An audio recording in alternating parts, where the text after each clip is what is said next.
Hello, everybody on Survivor Grand Rapids channel. It is Dom, creator, host, all the above of Survivor Grand Rapids, and I'm coming to you live from Cincinnati, Ohio, to go over episode 2 of Survivor Grand Rapids, Bad Blood. And we have an interesting panel to cover it today. To start off, let's kick it off and bring them in.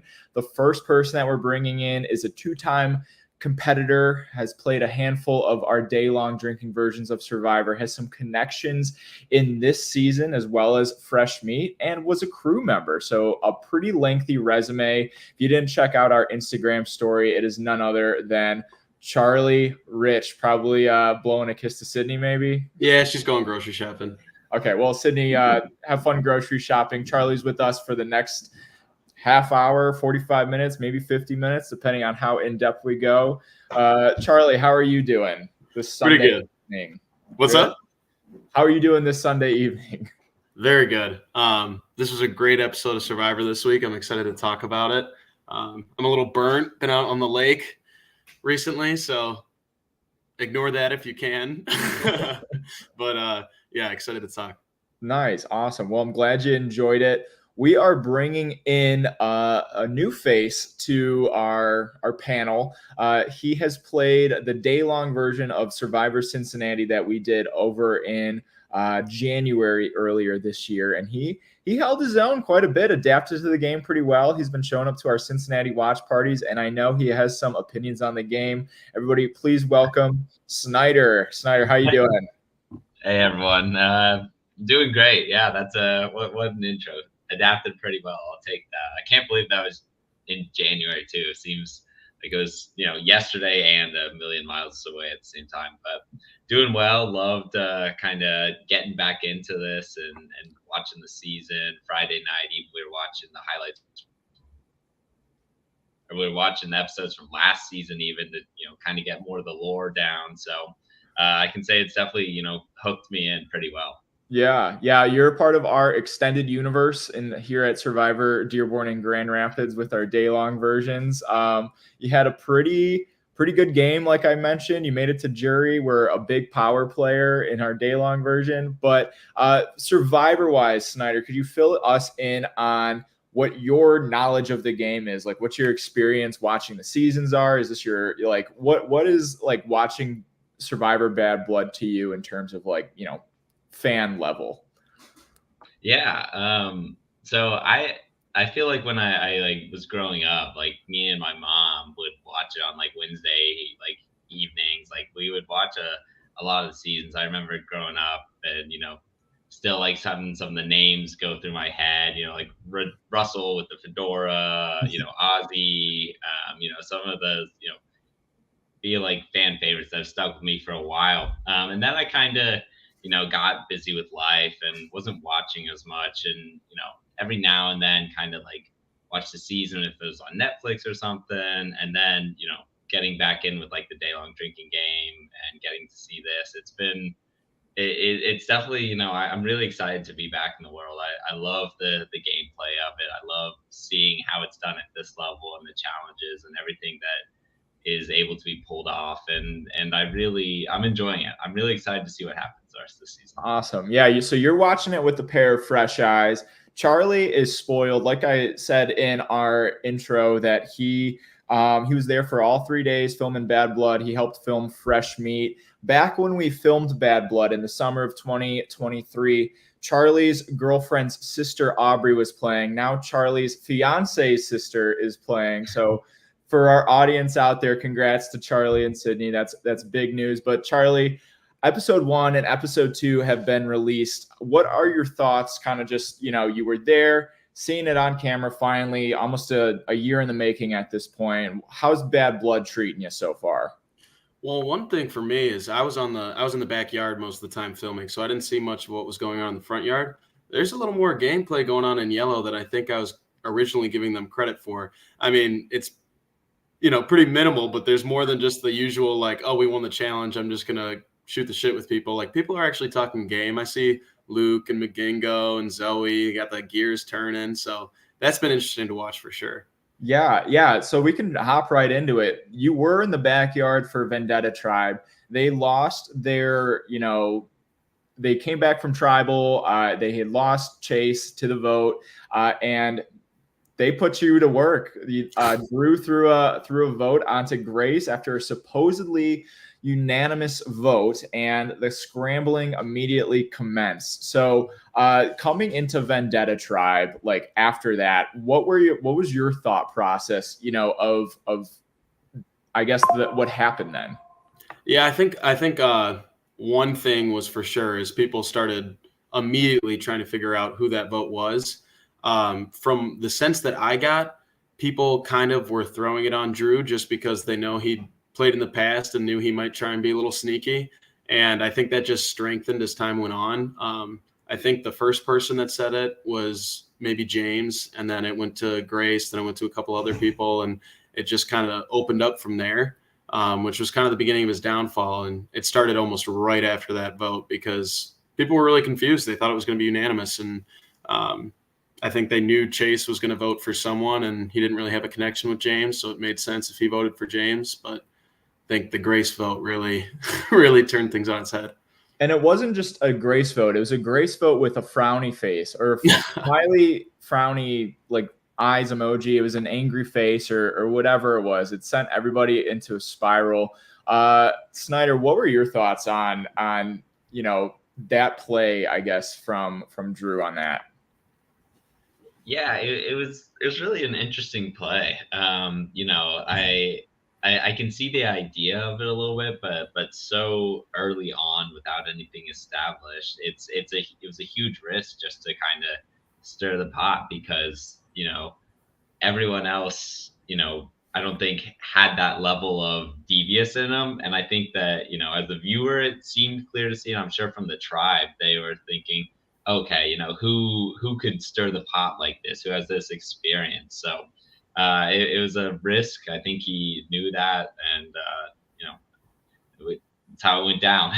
Yeah, it was kind of a interesting. It definitely almost drew the lines, not drew the lines immediately, but it got a handful of people thinking about the game. We see Charlie, you mentioned James immediately pinpoints Drew trying to say something about how his vote was the one with the tear on it, and immediately that clicks with James that why would you even mention the vote with the smiley face or a frowny face with the tear if no one else is even bringing that up? So James definitely picked onto that real quick, as well as Grace and Adrian, who, kind of discussed that right away.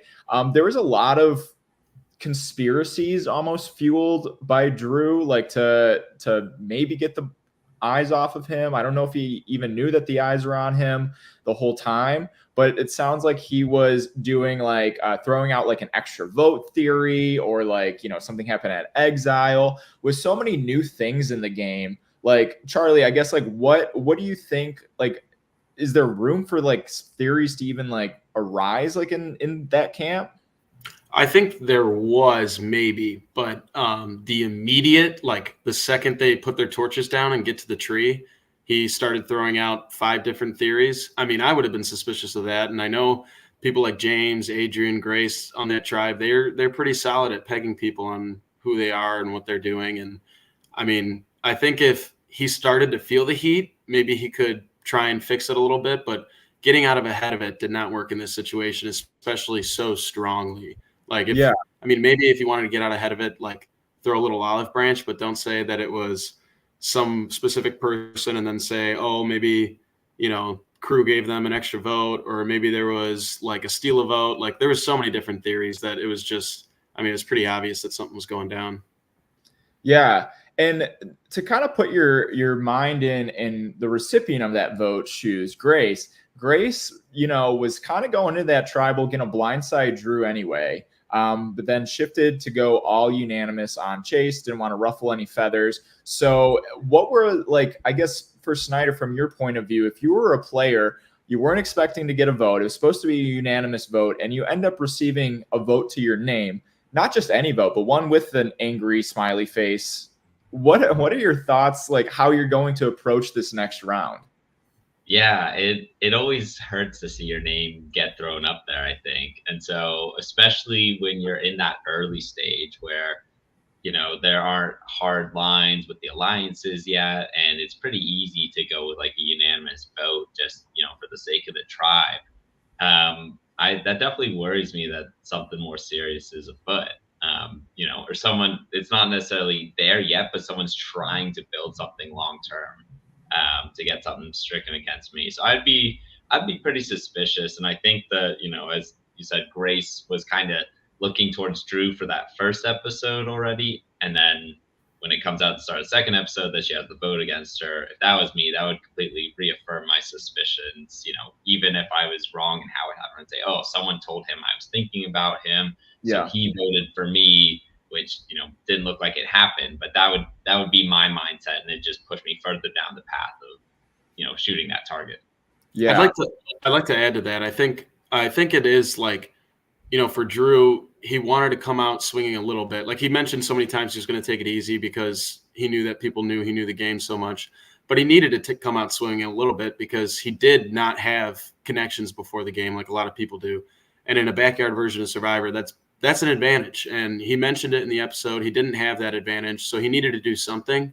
I think throwing, like we've said multiple times, throwing the vote on someone randomly so early in the game is a problem. But he also picked the wrong person. I think Grace is pretty well connected and generally liked in the tribe so far. So I think maybe trying to stir the pot on her also was part of his downfall too. I don't think he picked the right person.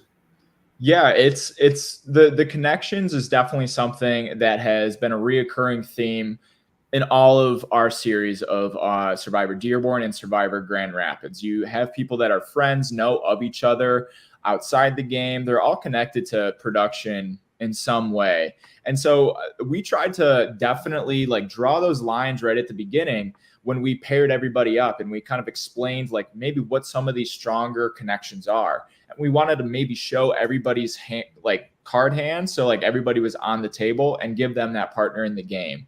And I don't know if this is the right panel to maybe ask this question, but would definitely love to kind of hear some insight on coming into the game without any connections. And we got to see a little bit of that in Fresh Meat. Mark flew in from Florida, was able to navigate it all the way just up until the merge.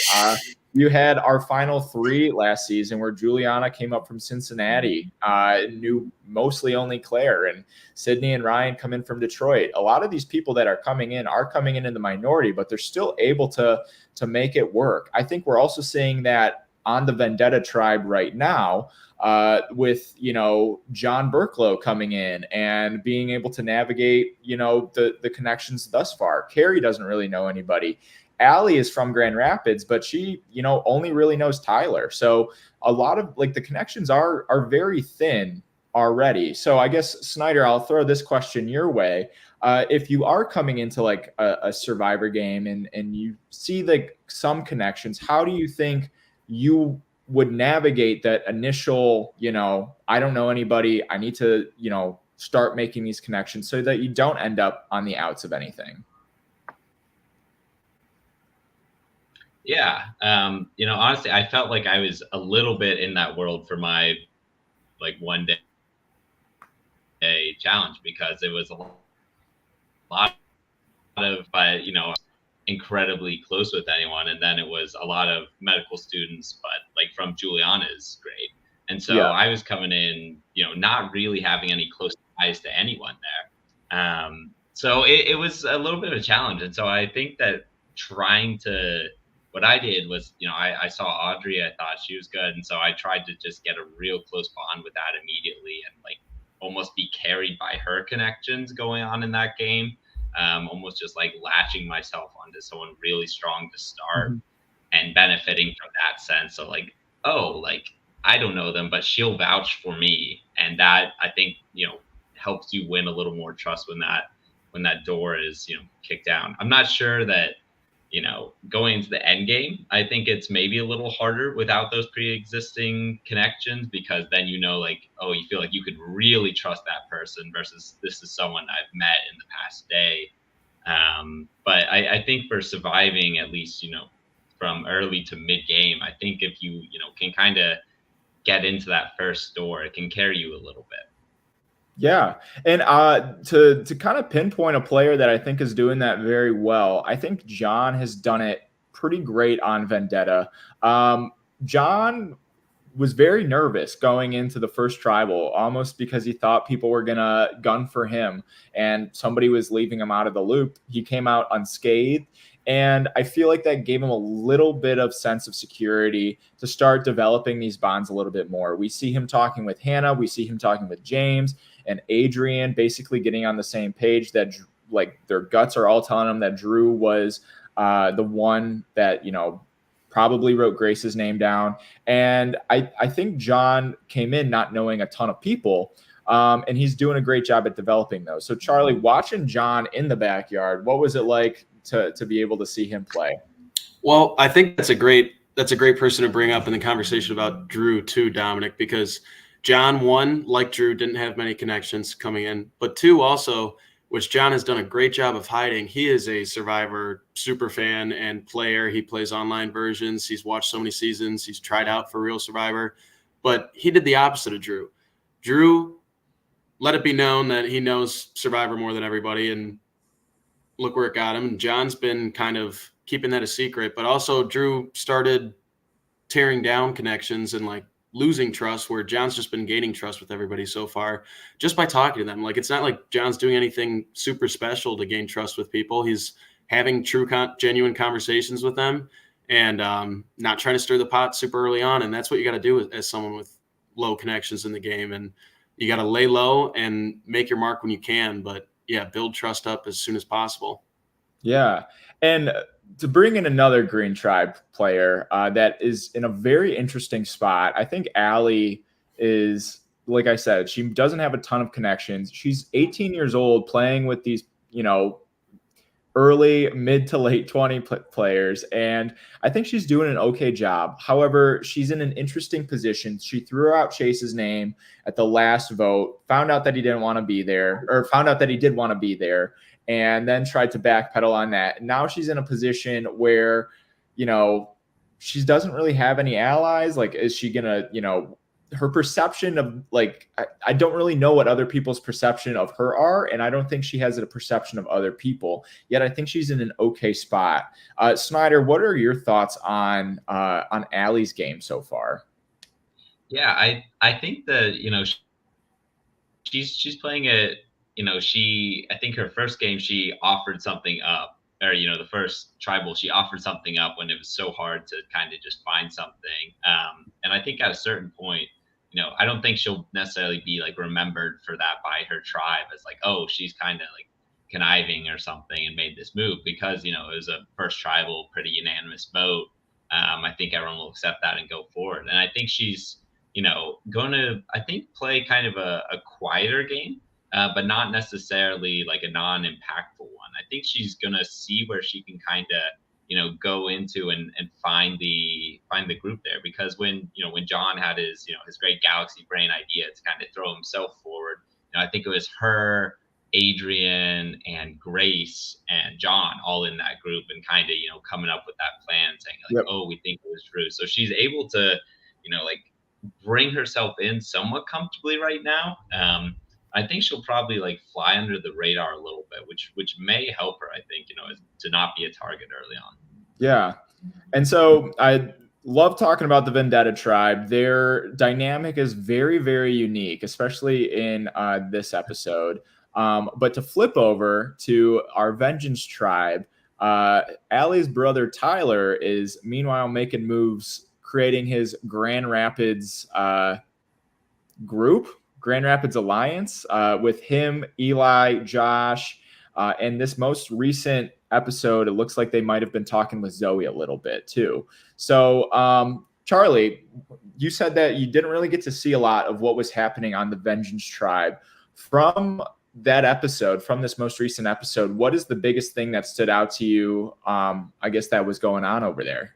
I mean, yeah, if I'm Magingo, if I'm Luke, if I'm some other people in those tribes that aren't from the Grand Rapids area, I'm worried at this point in the season because, yeah, Tyler is getting his people going. And I think, if I were approached by someone and said like, hey, we got this alliance, it's pretty easy, it's pretty simple, like join in with us, even if I really liked Luke, even if I really liked Magingo, I'd vote him out if it meant I'm safe and I'm in an alliance. Like, I think he's in a good spot and he's doing the right thing, trying to get people in his corner. And I think just where we're from, that's an easy starting point this early in the game to get people in your corner. He is recruiting quite a bit of people, and so is Josh. They're all kind of talking in quiet, and they're whispering. I love editing a good whisper canoodle sesh. That's my favorite thing. But they're very secretive, and it looks like they're branching off and coming back together. And they're doing it in a pretty effective way. Meanwhile, you do have players like Luke that are saying, like, why do we even need to start doing this? You know, like, why get the ball rolling right now? Like, Snyder, how would you approach like being on a winning tribe, like being on that winning tribe? And do you, like, yeah, I guess, like, what would your approach be, Luke's or Tyler's?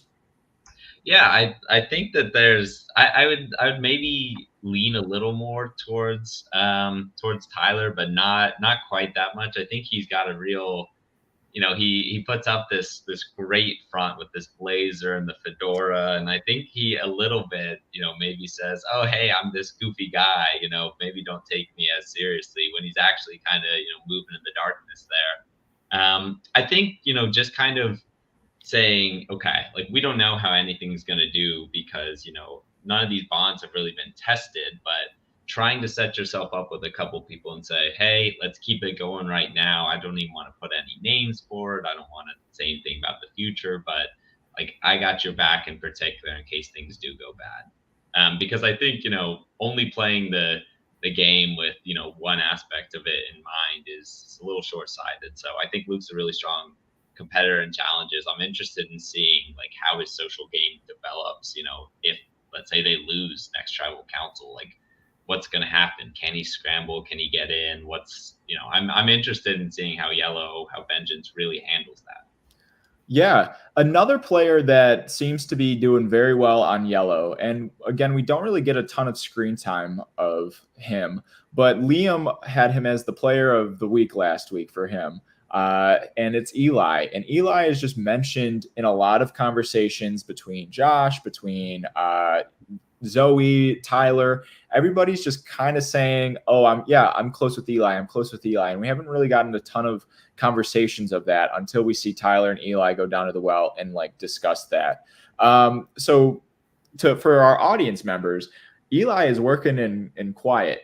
We mentioned last week that the Yellow Tribe, Vengeance Tribe, has the porch. And so a lot of people just congregate on the porch, and they only leave to go get water, to go canoodle, but it's all kind of a ruse to just talk. So from what I've been able to understand on the editing perspective, is Eli's having a lot of these one-off conversations on the porch as everybody is talking. And so you can see Josie doing peanut butter shots, and then maybe Eli, like, talking to somebody in the corner. So I don't have the audio of that, but I do have the confessionals of people saying that they are close with Eli. So it's effective in some sense.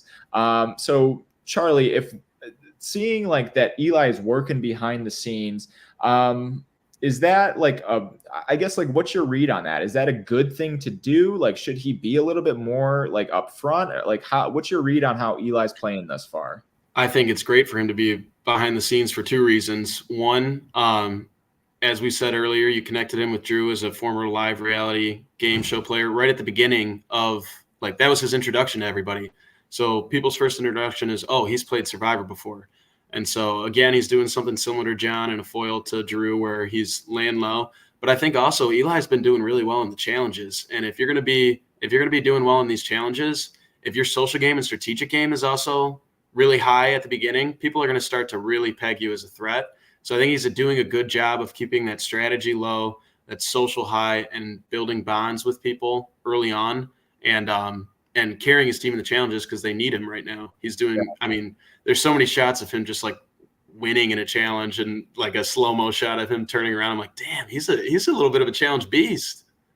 Yeah, it's been nice to see Eli play. I'm you know, knocking on wood again that he doesn't get medevac like his first outing in a game. So we'll see how his journey continues in episode 3. But the last player that I wanted to highlight on Vengeance was our returnee Zoe. Zoe came back from Exile Island after being sent there in the first episode. She returns back, tells her camp a lie that she lost to Chase in a slide puzzle and that he got an advantage of some kind, got a clue of some kind, and returns to camp. Seems like everybody believes her. And then she goes to this next challenge, and Chase has been voted out. So she doesn't have the Vendetta clue. She doesn't have the idol that was hidden at the Vendetta camp. She has Vendetta's idol in her pocket, and she is now ingrained in an alliance with Tyler and Josh and seemingly Eli at this point. Like, Charlie, I'm gonna hit you again with this question. Like, what are your thoughts with the options that she has? Like, in the game at round 2, it seems like Zoe can go in multiple different directions, but it can get very dangerous very quickly. How would you navigate like the intricacies of like her position in the game? Well, yeah, like you said, she's got a lot of different options, and I think you can see that. And I think you do a great job editing her with just like these confessionals of her just thinking through everything that's going on with her game, like Tyler approaching her for an alliance, her having a pre-existing connection with Magingo, her having an idol and not knowing what to do with it and not having the clue to the other one. I think just like the music you put in the background while she's thinking too is so great. And like, it makes me imagine like Inside Out, that movie with all these different characters in her head, like telling her to do different things. And she's just trying to figure it out. I think she's doing a good job of keeping her head on straight. For me, I'm just going to say it this early on, lay low. And I think she's doing an all right job of that. She's already played before, so that puts a target on our backs. Just use the connections she has. And she's got a great social game, so that can carry her until she needs to really step it up later on in the game. But right now, yeah, I would just hammer the social game and make sure that people like me and people want to keep me around. Yeah. So Snyder, for somebody that has just played the 1-day version, if you were to play like this 3-day version, you might have some game experience, but I think it comes very differently when you've played like fresh meat like Zoe had. So what would your thought process be of like, if you were on a tribe with a veteran player that came to Exile that might, that's telling you the story about an advantage, are you on on edge with that? Are you trusting her? Like, what are your thoughts? Maybe like if you were to put yourself on the Vengeance tribe and you're seeing how Zoe's interacting, what would your thought process be with that? Yeah, I think Magingo has a good take on it already. And, where she says in her confessional, she's like, I think she's probably telling the truth, but I also don't know at the same time. I think she's withholding something. I think you take their story at face value, but, kind of have that thought in the back of your head if they're working to scheme or if there's something else going on. I'm not sure I'm looking to target them immediately or anything, say, oh, like they're liars, they're not telling us, they're super powerful, but kind of like keeping them in the back of your mind and saying, okay, like they might have another level to their game. That's just something I really need to think about right now. Yeah, the exile is something, it's a really nice wrinkle. I like it a lot, and that it kind of removes you, like takes your power, maybe makes you a target, maybe makes you stronger. There's so many variables that it brings into the play here. So it's really nice. Yeah, and we had 2 more people go to Exile, but before we get to them, let's talk about that nice tire challenge when we were planning this season. So this is more for our fans behind the scenes to get an idea of the production side of things. We were planning that season, we were planning that challenge, and we were so excited about it. We had such a epic challenge last season with fresh meat with the tires, and we thought, how can we make this a little bit more isolated, a little bit more safer maybe, and we decided to put in these cargo nets and just put it 1v1, and it was a blowout, and it was very anticlimactic from a production side of things. That challenge was brutal. I know it went by relatively quick on the setup, but it was tough with having to reset it all the time. We said survivors ready, go, and Tyler immediately just stands up and lifts the net up and pulls out every single prong that was holding it in. And so that happened multiple times. And we had to keep resetting. It was very hot out. It was like peak 96 degrees. I almost fainted a couple times. It was not a fun fun challenge to do, but it was over pretty quick. We saw some challenge beasts come out of that. Charlie already mentioned Eli. Allie was the only one to get a point from the Vendetta tribe. So that was, definitely a note for, her, I guess, like a plus for her. But Vendetta tribe eventually loses and they are forced to go to tribal council again. Vengeance then has the power to send somebody from their tribe to go to Exile Island, and they pick Carrie. Now, I spoke with Brooklyn, just behind the scenes, got her opinion on the episode, and she gave a little bit of insight on their decision making over at Vengeance. And she said that, led by Luke in that conversation, I believe, that they wanted to test the waters. They wanted to see, if who they were sending over, what the twist might be. So they picked Carrie with the intention of having Josie maybe go with her. And so when Carrie was picked and Josie was revealed to be going to exile with them, they were right on the money. They were happy with it. They thought that they had the game figured out. So kudos to them for navigating that. I didn't get any nice confessionals about that, but they sent Carrie and Josie to Exile Island. And that is our first partnership that is sent there, and they don't know each other before the game. So Charlie, you haven't really gotten to see, I know you were in the Vendetta tribe, so Exile footage is kind of new to you. What were your thoughts on Carrie and Josie heading to Exile? I was a little worried that something would blow up there, just in terms of their connection, because they kind of knew of each other just because Carrie knows Juliana well, and Josie's Juliana's sister. But I know Josie, I think, plays the game similar to me in some aspects of, if you break my trust, I'm coming for you. It's not like I'm not going to play with you again. I'm going to try and vote you out right away. And that's my downfall in a lot of seasons, and I could see that being her downfall. And I think she did a great job of reeling that in and being like, you know what, a connection's more valuable than telling her to a tribe that can't even vote her out. And I think Carrie did a great job of taking advantage of a situation she knew she could. I think she knew she had Josie convinced that they were just going to hold on every single one. And I think she knew she could get a leg up, and she did that, and we'll see what she does with it. I'm really happy that she did that and stirred things up a little bit. Yeah, so Carrie has a idol that is good for 2 tribal councils. So 2 tribal councils that Carrie attends. If she, if Vendetta tribe wins the next 3 challenges and they don't have to go to tribal, then Carrie still has that idol that is good for 2 tribal councils. So just want to reiterate the rules for that. But Snyder, how valuable is it to have that idol in your back pocket? Knowing that, that you have that, although it's got an expiration date on it, what are your thoughts with holding that in, round 2?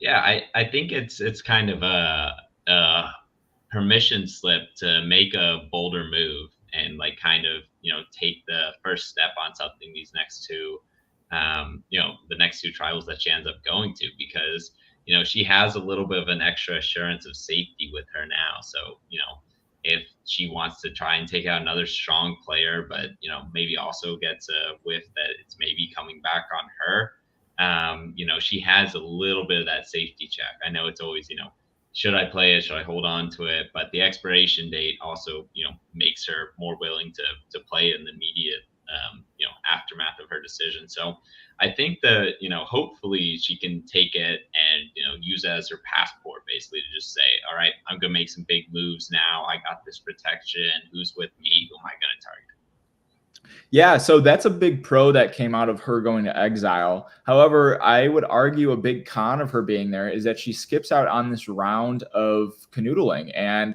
I think it was kind of a valuable round to have. So before we start talking about that round, Snyder, I'll hit you again. What missing a round of strategy, how important is that to be a part of, whether you're safe or not? Yeah, I think, I get FOMO just in everyday life and not, seeing my friends if they're doing something. So I think that, on a survivor level, the FOMO has just got to be magnified because, you don't know people's thought processes exactly. Everyone can say, oh, it was a pretty unanimous vote against Drew. But, seeing who goes off together at a time, who goes off with you and tells you this inside information. Oh, this is what John told me. This is what Grace told me. This is what Hannah told me. Kind of getting that testing the water sense of who's going to, tell me the truth, even on a vote that, ended up being, pretty unanimous. It's really, you get a lot of subtext during those canoodling sessions. I think that that's really tough to have missed out on. Yeah, we'll see how she bounces back in episode 3 and how she reintegrates back into Vendetta.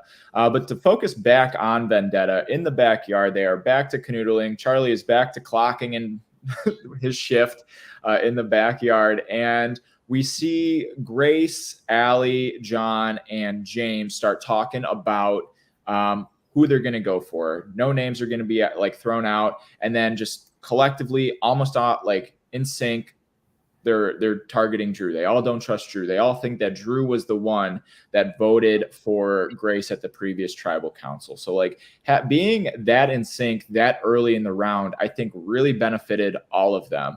And whether they were going to align with each other or not, I think that was a really interesting dynamic that we don't really get to see in Survivor a lot. So not only are they on the same page, John makes a really, really big play here and puts himself in harm's way of volunteering as tribute to the Survivor Grand Rapids Bad Blood Hunger Games, and where he can very easily be voted out, with his name being out there. Charlie, what are your thoughts with John pitching himself for this vote? I mean, I think it was one of the best moves of this episode. I think he knew that was probably one of the more realistic options for Drew to believe. I think Drew was a smart enough player to snuff out if there was some BS excuse. And the fact that John's name was already on Drew's mind and John knew that, he used that to his advantage. And I think he outsmarted him. And I think it was a great move. I think it also just kind of established trust with the other people in that group with him. He was like, you know what, I'll take the bullet. I'm with you guys. I trust you guys. This proves to you that you can trust me. And I think it did nothing but strengthen connections for him and get a player out of the game that wasn't him. Yeah. That was he recognizes how he believes he's being interpreted on the tribe. He gives a confession about how he's perceiving himself to be the weakest on the tribe. And I think that self-awareness is very beneficial in a game, knowing where your placement might be. If your tribe is valuing physicality over, other things, I think that's something that John has strength wise that he brings to the table, pretty well this season and has been doing pretty okay at that. Snyder, what were your thoughts on John's move there? Yeah, I think it connects earlier to him, not having those pre-existing relationships. He goes out, offers his name up, says, I'm going to do this big thing right now on behalf of the tribe, on behalf of you guys.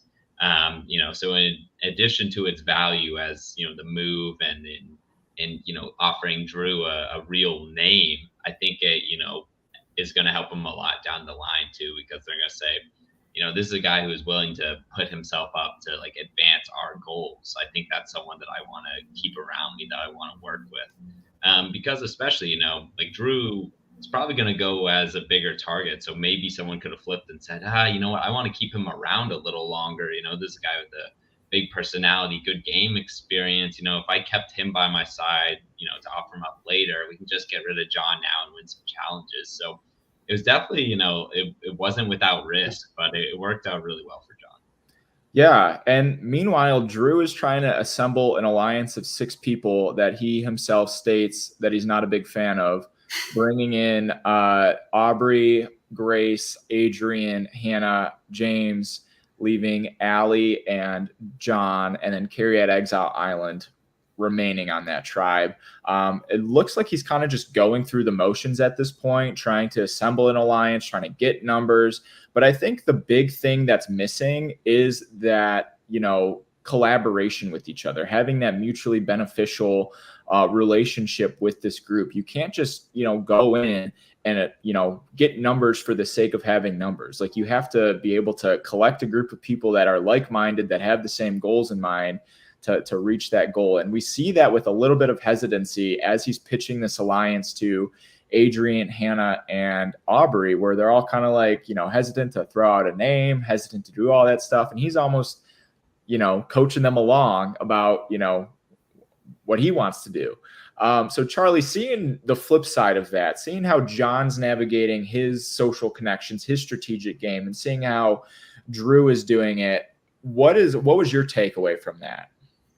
I think Drew came into the game underestimating a lot of the people here. I think it's pretty easy to say that in a backyard version of Survivor, it's going to be an easy first few votes, just because there's definitely people there that, whose heads aren't in it as much and stuff. And I think he kind of thought that he could, I don't know, guide the sheep in the pasture. Like, I think he thought he was a lot better than a lot of people. And I think when you have that mindset, it's a little dangerous. And I don't know. I think if I were him and I had that conversation with Hannah and Aubrey and, who was there with them? Adrian. Yeah. I just remember that shot of all four of them talking and them like looking around as he's talking to them and not really giving any substance to him or anything like that. I would have immediately pegged that as, like my name's on the block. They're talking about me. Like, they're not giving me anything. They're talking about me. I think his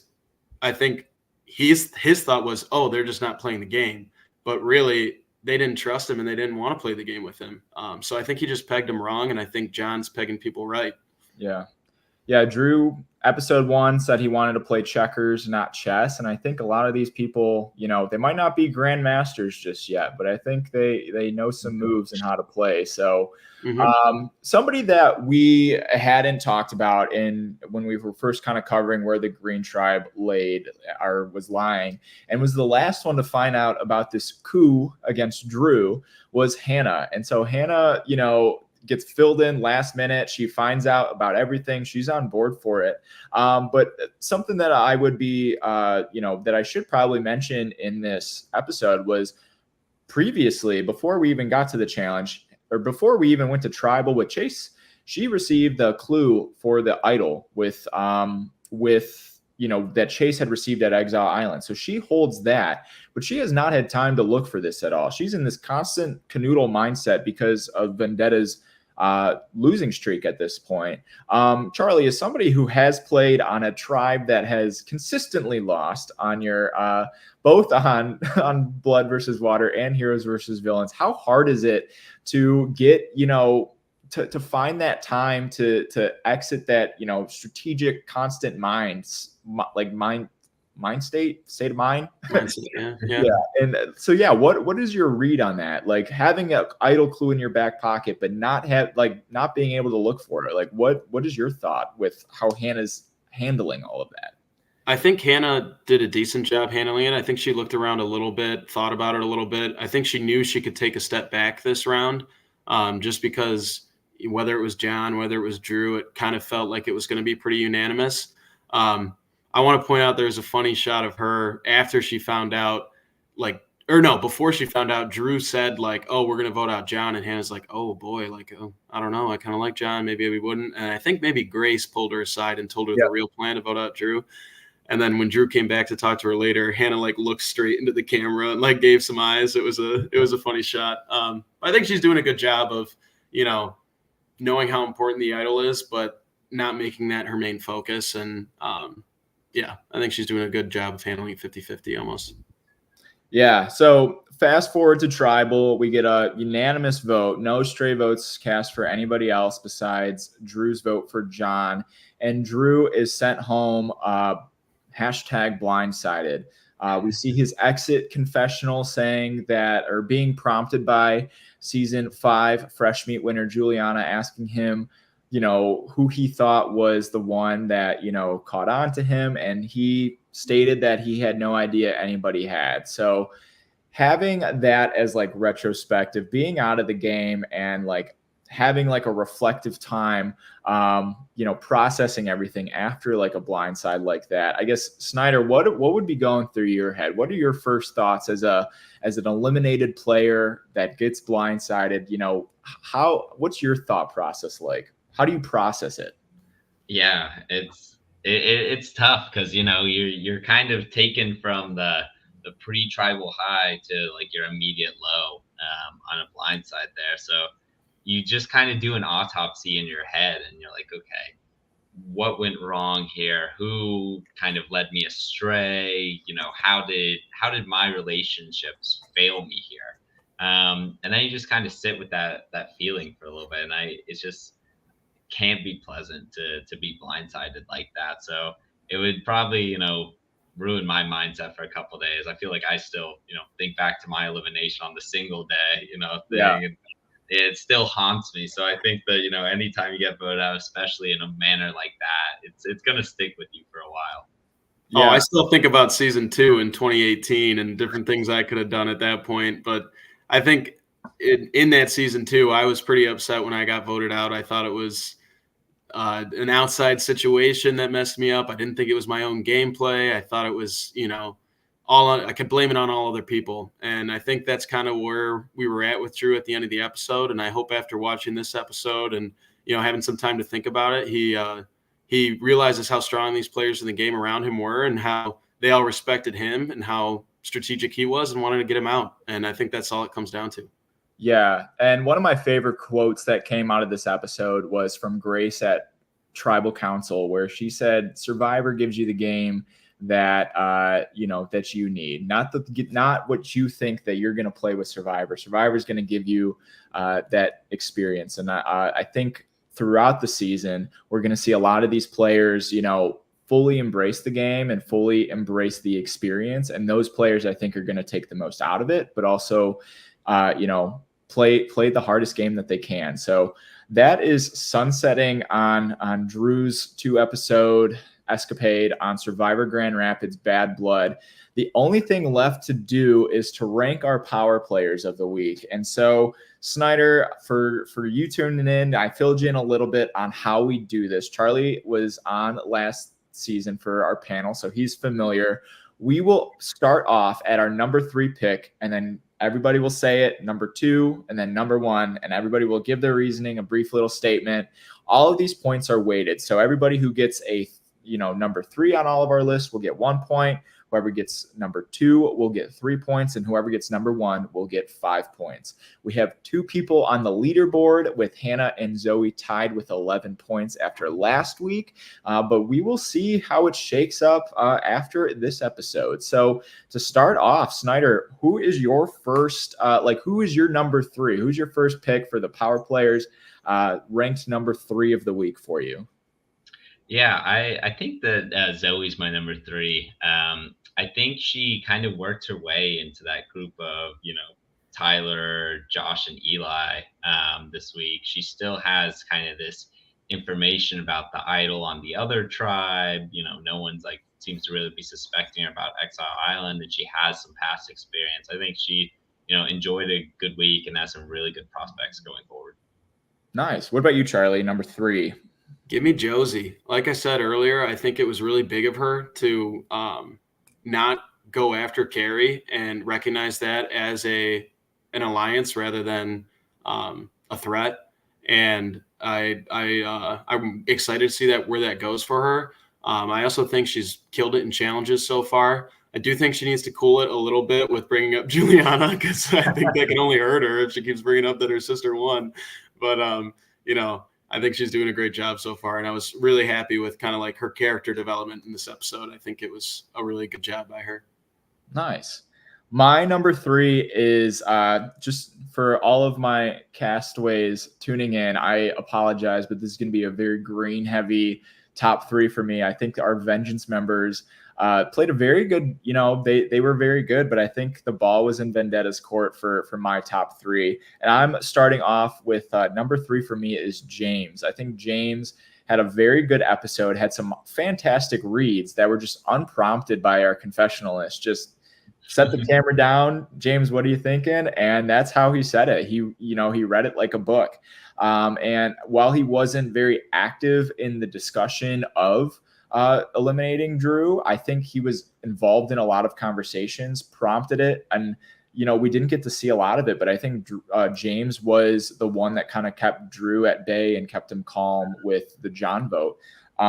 James also gained an alliance member with Hannah. They put water under the bridge with their initial votes for each other at the very beginning of the game. And Hannah having an idol clue in her back pocket, I think that can only help him in this situation. So James is number 3, played a fantastic middle game for this round. So can I add to that real quick? Yeah. I think it is also a testament to how well he played that Drew put him as his number 1 alliance. Drew mentioned it multiple times during it, is he wanted James to be his guy. And I think that speaks to James coming in, not really knowing a ton of people. That it was a great job by him of solidifying himself, not only with Drew and keeping him at bay, like you said, but also solidifying himself with Hannah and all the other people in his tribe. I put him at 4. It was tough to keep him off the list. Yeah. So I'll go with my number 2. I'll start off with that. My number 2 is going to go to John. And I think John played a very, very strong round this round. The only reason I don't have him at number 1 is because his name is still out there, and he had to put his name out because of the situation that he read. However, he still read that situation. He gained allies that could trust him with that process, putting his fate in the game with somebody else. And I think he had a very, very strong, read on the situation. And that's the skills that you have to compensate for. If you're not going to, if you don't think you're going to perform physically, you have to compensate in other ways. And John said in his confessional, he is going to commit to the social game and try to be everybody's friend, because if everybody's your friend, they're not going to want to vote for you. And I think that only benefited him in this game. And again, I have him at number 2 only because he did have to put his name out there. And that is a very, very scary situation to be in the game. So Charlie, who is your number 2 for the week? You took the words out of my mouth, Dom. It's John. I think, like you said, it was very big of him and a noble thing to do, to throw your name out there. And I think it can only help him going forward, with people being able to trust him and people knowing that he's got their back. So I got John for all those same reasons you said. Awesome. What about you, Snyder? Yeah. So actually my 2 is actually going to be Eli.